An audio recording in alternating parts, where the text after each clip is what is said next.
No, yeah, no.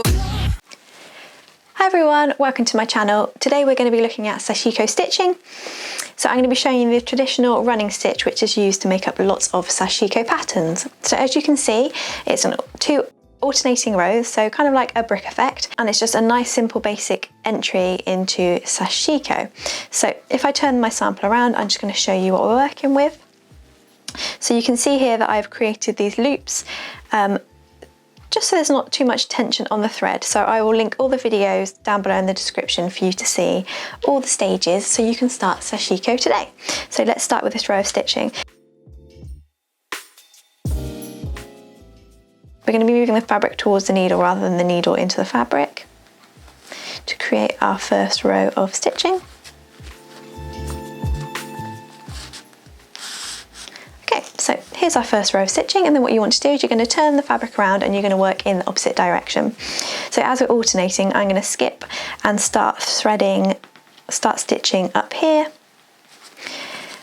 What you want to do is, as you can see on my sample here, you want to make sure you leave a loop in the thread. Whenever you turn direction in any sashiko project, you just want to make sure you leave loops in the thread. So whether you're coming into a point, so obviously you're changing direction, you just want to leave a loop of thread. Okay, so using the top row of stitching as a guide, we're going to push the fabric towards the needle. And what I'm noticing is I'm actually starting to run out of thread here, so I think I'm going to have to tie on a new piece of thread.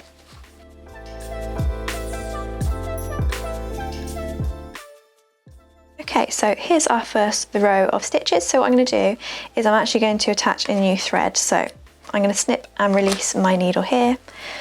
I'm going to grab a thread and I'm going to rethread the needle. So the only difference this time is I don't want you to tie a simple knot in the bottom of the thread. So don't tie a knot in the thread here. So you're going to turn your project vertically. And using the tail end, we're just going to go behind and we're going to thread our loom knot. So I have made a video separately for this particular knot, so I'll link it in the description for you to check out, and it just shows you in slightly better detail.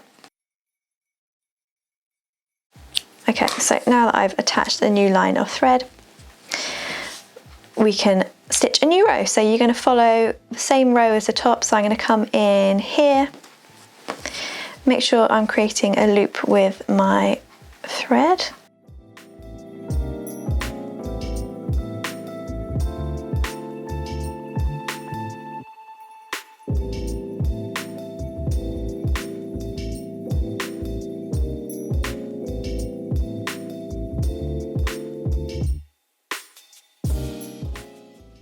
And that's how you create your alternating running stitch with sashiko.